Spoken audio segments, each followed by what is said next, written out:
Hello guys, welcome back to my Vartika Rajput motivation video. आज आप लोगों के लिए एक ऐसी मोटिवेशन वीडियो कहानी लेकर कर रही हूँ जिसे सुनकर के वास्तव में आप लोग बोलोगे कि महिलाओं को क्या क्या चीज़ का संघर्ष इस दुनिया में जीवन में करना पड़ता है। और ये नहीं है कि शादीशुदा जो महिला होती है उसको ही संघर्ष करना पड़ता है। नहीं, बिल्कुल नहीं, क्योंकि हमारे परिवार की परिस्थिति ऐसी कुछ हो जाती है कि हम लोगों को अ, मतलब शादी से पहले ही काफ़ी अपने माँ-बाप के पास में रह के भी काफ़ी परिस्थितियों का सामना हम लोगों को करना पड़ता है। बिल्कुल, आपने बिल्कुल सही ये सुना। एक ऐसी ही आपको मैं माया नाम की जो एक लड़की है उसकी आज आपको जीवन में उसने कितना संघर्ष सहन करके और किस तरीके से वो आगे बढ़ी उसका आज आपको मेरे इस वीडियो में पूरी जर्नी जानने के लिए मिलेगी। जी हाँ, माया के जो भाई-बहन थे वो 4 थे। माया सब में से बड़ी थी। बिल्कुल हाँ, और माया रहने वाली थी कानपुर साइड की। जी हाँ, वो कानपुर में रहने वाले एक छोटे से कस्बे की थी। जो ये माया थी, माया के जो माँ बाप थे, इनके रिलेशन रिलेशन जो थे वो बहुत ही ज़्यादा बेकार थे। जी हाँ, जो माया के पिताजी थे वो किसी और जो होती है ना औरतें वगैरह उनके उसमें थे। तो इस तरीके से उनका पूरा घर उनका बिखर चुका था। बिल्कुल हाँ, इनका घर बिल्कुल ही बिखर चुका था। इस कारण से जो माया थी और माया के माँ-बाप थे, उनको दोनों को अलग होना पड़ा। और बड़े लोगों ने घर के बड़े जो सदस्य होते हैं, उन्होंने ये तय किया कि 2 बच्चे रहेंगे उसकी माँ के पास में और 2 बच्चे रहेंगे उनके पिताजी के पास में। और जो माया थी उन उसका रहने का है उसके पिताजी के पास में रहने का, यानी कि दादा-दादी और उनके पास में। और जो माया की मम्मी थी वो उसकी माया की नानी के पास रहने के लिए चली गई अपने 2 बच्चों को लेके। और माया अपने भाई के साथ में अपने पापा के साथ में रहती थी। और जो माया के जो पिताजी थे वो भी कोई ख़ास नहीं कमाते थे। इसी कारण उसकी दादी का व्यवहार भी उनके साथ में बहुत ही बेकार था। जी हाँ, बिल्कुल बेकार था। मतलब उसको उन दोनों भाई-बहनों को ऐसे कोने के अंदर पटक दिया गया जिस कोने के अंदर सिर्फ़ उनको दिन भर काम कराया जाता और घर का काम करा के उनको सही वक़्त 2 वक़्त का खाना भी नहीं दिया जाता था, जिसमें उनके सगे दादा-दादी थे, दादी थी, सगी दादी थी, ऐसा भी नहीं था कि कोई और है, बिल्कुल नहीं, उनकी सगी दादी थी। फिर भी उस दादी ने दूसरों की तरह उनके साथ व्यवहार किया, खाने के लिए भी बहुत तरसाया करती थी। चाहे माया बीमार होती, चाहे वो सही होती, तो भी उसको पूरा घर का काम वो दादी करवाती थी। इसी तरीके से एक दिन का वक़्त था कि माया ऊपर खेल रही थी, तो माया खेल रही थी और पढ़ भी रही थी। मतलब जो एक होता है ना छोटापना, ऐसे। तो माया नीचे झरोखे में देख रही थी कि उसका भाई है ना दादी खाना बना रही थी और उसके पास में जो माया के जो चाचा जी हैं वो खाना खा रहे थे। तो दादी जाकर के माया के भाई ने उनसे खाना माँगा कि दादी मुझे भी खाना खिला दो। उसी टाइम ही दादी ने उसको डाँट के वहाँ से भगा दिया, बोला पहले तेरे चाचा को खाने दे बाद में तू खाना। वहीं माया का जो भाई है खिड़की के पास में ही बस देख रहा था टमक-टमक। माया ऊपर से देख कर के रोने लगी। उसका दिल इतना झिकोरा कि किस तरीके से उसके भाई को खाना खाने के लिए तरसना पड़ रहा है। और फिर उसके जो चाचा थे, उसने एक जो 2 पूड़ी बच जाती है ना हल्की सी उसको फेंक दिया, बल्कि उसको अपने भतीजों को देने के लिए बल्कि उसको फेंक दिया। वही माया का भाई उस पूड़ी को उठा के खाने लगा। तब माया रोने लगी ऊपर से ये सब कुछ देख कर के। तब माया नीचे अपने भाई को ज़बरदस्ती ऊपर घसीट के ले गई और अपने भाई को 2-4 चाँटे मार के बोला, जो भी तुझे खाना है वो तू मुझे बोला कर, मैं तुझे ला कर के दूँगी। तब माया ने सोचा कि अब मुझे कमाना ही पड़ेगा, चाहे कुछ भी हो, अब मैं इस तरीके से नहीं रह सकती।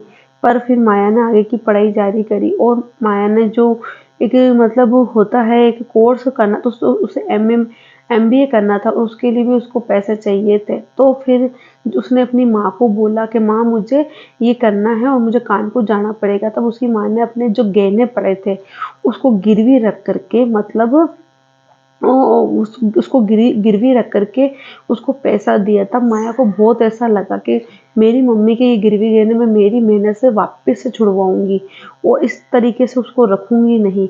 तब उसने लेकर के वो कानपुर से बाहर गई पढ़ने के लिए। उसने ले दे के कैसे भी ये काम किया।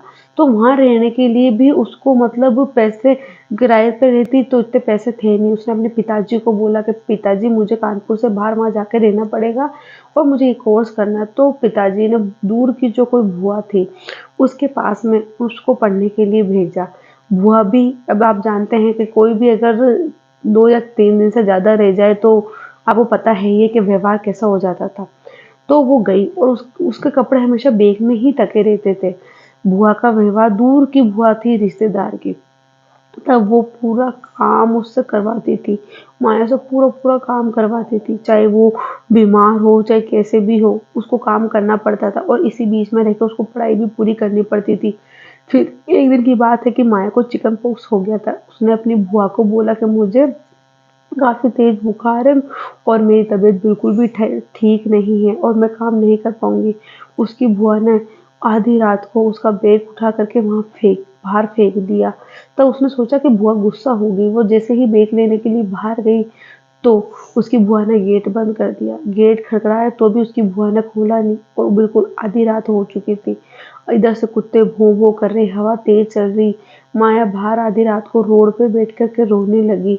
फिर उसने क्या किया, वो उसने उसकी एक दूर की फ्रेंड है, उसके पास कॉल किया तो उसकी फ्रेंड ने बोला तू जाकर के आजा मेरे घर पे रह ले और वहाँ पे पढ़ाई कर लेना। वो वहाँ जाकर के रहने लगी, पर वही होता ना कि बिना स्वार्थ के कभी किसी को वो कोई इंसान किसी की मदद नहीं कर सकता। वहाँ वो लगातार झाड़ू, पोछे, मेहमान वगैरह आते उनके काम करती और उसको पढ़ाई का बिल्कुल भी वक़्त नहीं मिल रहा था। वो सोच रही थी मैं कौन-सी जगह आकर के रहने लगी, आज मेरी क्या दुर्दशा है कि जिस पढ़ाई के लिए मुझे आई हूँ बाहर, मैं वो पढ़ाई ही नहीं कर रही हूँ, ओनली सिर्फ़ घर के काम ही करे जा रही हूँ। अब वो क्या करे, उधर उसको अपनी गिल्ट फ़ील हो रही थी क्योंकि उसकी मम्मी ने गिरवी गहने रख कर के उसको पढ़ाया था। उसे बहुत बेकार लग रहा था ये। अब वो क्या करे, फिर भी वो वहाँ रह कर काम करने लगी। एक दिन उसकी सहेली की माँ ने उसको बोला कि तू जा और चावल साफ कर दे। जब वो गई तो चावल में उसने देखा कि काफ़ी कीड़े-मकोड़े एक-दूसरे से लड़ रहे थे। तब उसने बोला कि जब ये लड़ सकते हैं और इन चीज़ों को हासिल कर सकते हैं चावल के दाने को खाने के लिए, तो मैं ऐसा क्यों नहीं कर सकती।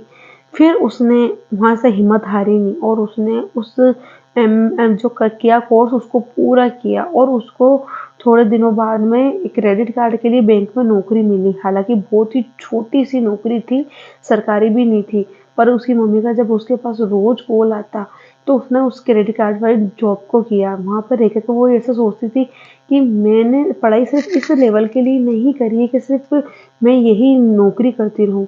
उसने थोड़े टाइम तक किया क्योंकि उसको पैसों की काफ़ी ज़रूरत थी और फिर उसने उसी टाइम उसकी एक बहुत ही मतलब नज़दीक बेस्ट फ्रेंड होती है वो थी। उसका कॉल आता, वो बोलती है कब तक अपन दोनों यही काम करते रहेंगे। इस तरीके से तो हम ज़िंदगी में कभी कुछ कर ही नहीं पाएँगे। तब फिर उसकी सहेली ने बोला हम टीवी सीरियल में तो आ नहीं सकते, कुछ ऐसा कर नहीं सकते, ये उनका सपना था दोनों सहेलियों का। तो फिर माया सोचती है तो वो कई मतलब जाती है, अपना इंटरव्यू देती है टीवी सीरियलों के लिए, इनके लिए काफ़ी मतलब इंटरव्यू देती है, पर हमेशा उसको निराश का ही हाथ और वो मतलब एक होता है कि वो इंटरव्यू की तैयारी कब करती थी, ऑडिशन की कब तैयारी करती थी, जब उसको मतलब उसका लंच होता था तब जाकर के वो ऑडिशन की तैयारी करती थी। ऑडिशन के चक्कर में वो खाना भी नहीं खा पाती थी और उसको वो कभी-कभी तो भूखा रहना पड़ता था क्योंकि ऑडिशन के लिए कभी भी उसको मतलब कॉल आ जाता तो उसकी इसको तैयारी हमेशा करती रहनी पड़ती थी। एक दिन तो उसकी परिस्थिति ऐसी बनी कि जब वो ऑडिशन के लिए उसको टाइम नहीं मिला इंटरव्यू तैयार करने के लिए तो जो हाँ ऑडिशन देने जाती है ना वो वहाँ पे बाथरूम होता है लेडीज़ बाथरूम, उसमें जाकर के वो ऑडिशन की पूरी अच्छी तरीके से तैयारी करती है। फिर वो बोलती है कि मैं हारूँगी तो नहीं, मैं आगे बढ़ के ही रहूँगी चाहे कुछ भी हो, कुछ भी हो। अब मैं इस चीज़ पर आकर के यहाँ से नहीं जा सकती। तो फिर वो वहाँ देने जाती है और उसका वो ऑडिशन पास होता है। आज आप नहीं मानते हो, आज वो इतनी बड़ी मतलब एक डायरेक्टर है, इतनी बड़ी मतलब सीरियल की प्रोड्यूसर, पर उन्होंने वो चीज़ हासिल कर ली, उन्होंने माया ने उसने वो चीज़ हासिल करी कि आज वो अच्छा खासा पैसा कमाती है और 2-3 उसने सीरियल भी बना रखे हैं, काफ़ी अच्छे-अच्छे सीरियल बनाए हैं। ज़िंदगी महकी है, उन्होंने वो सीरियल बनाया, काफ़ी अच्छा पैसा कमाया और आज अपनी पहचान है, बिल्कुल, जी हाँ।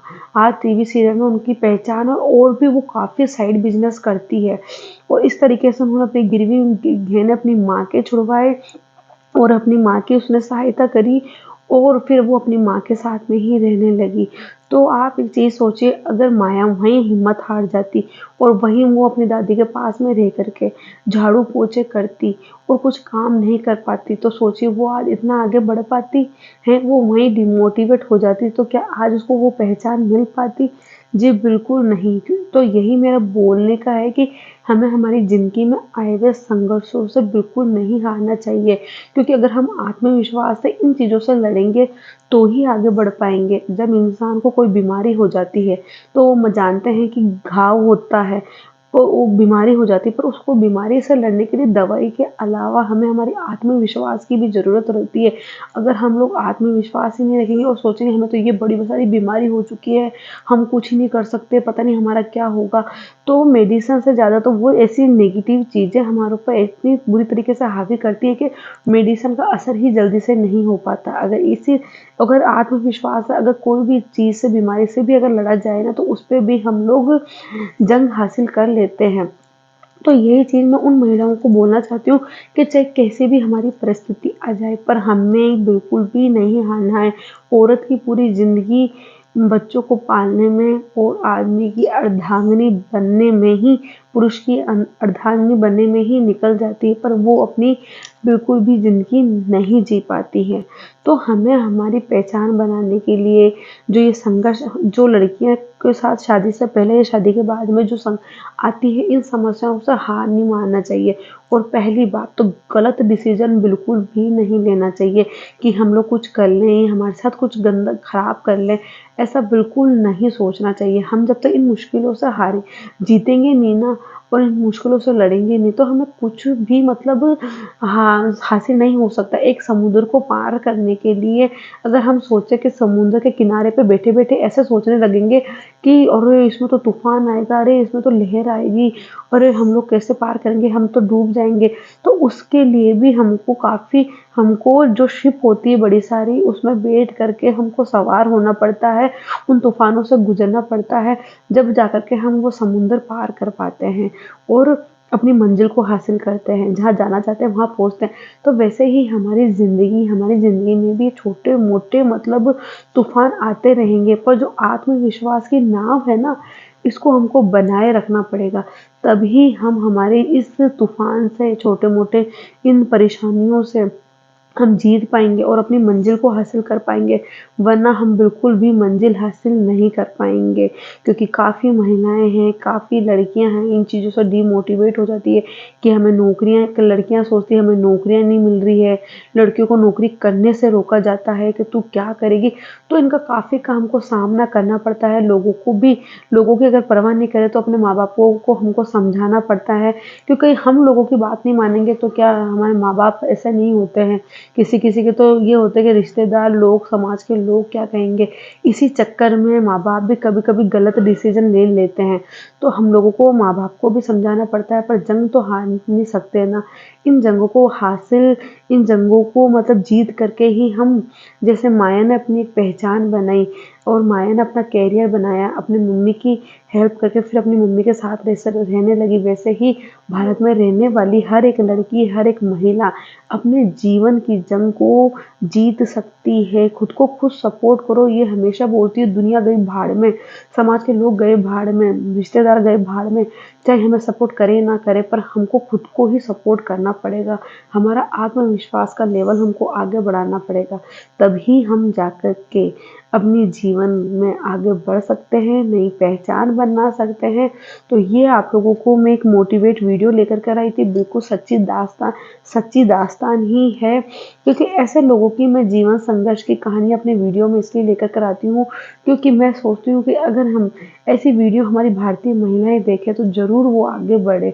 डिमोटिवेट होने की ज़रूरत नहीं है, हमें ज़िंदगी में सिर्फ मोटिवेट ही होना है और आगे बढ़ना है। तो ये आज की वीडियो मेरी कैसी लगी? अगर आपको अच्छी लगी है तो मेरे चैनल को सब्सक्राइब ज़रूर करें, क्योंकि ऐसे ही मैं वीडियो अपने चैनल पर लेकर कर आती रहूँगी, और ज़्यादा से ज़्यादा शेयर करें ताकि भारतीय हर एक नागरिक के पास में, महिलाओं के पास में मेरी ये वीडियो पहुँचे। तो आपको फिर मैं मिलती हूँ कुछ नई वीडियो के साथ में, जब तक के लिए जय हिंद, नमस्ते।